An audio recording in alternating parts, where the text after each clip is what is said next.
Bizda Mardikor bozor bor. O'sha yerdan har safar engashib o'tganman. Sozandalar, haydovchilarimiz Karimbek aka nimaga engashib o'tasiz? Tanishlaringiz bormi desa, yo'q. Men o'shalardan xijolat bo'laman. Agar erkaklarimizni mehnat haqqi yaxshi to'lanib, bir ro'zg'orni tebratishga yarasha oylik olganlarida, mana bu xotinlar chiqmasdi Mardikor bozorga deb bir narsa yozishim kerak deb yurganman. Bitta voqea ta'sir qilib, bir kechada yozganman shuni keyin. 6 oy, 7 oy o'ylagan narsamni bir kechada yozganman. Singlim operatsiya bo'lganda bir hamshira qiz men kira olmaganman ayollarning xonasiga.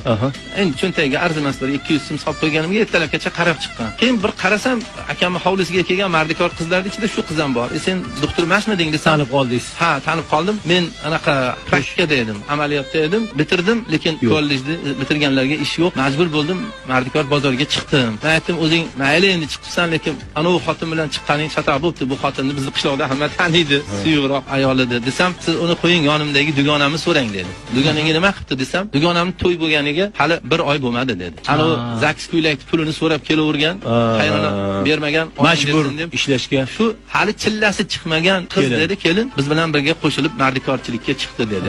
Men yig'lavordim, uyga keldim va shuna o'tirib qog'oz qalamni olib ertalabgacha shu narsani yozganman.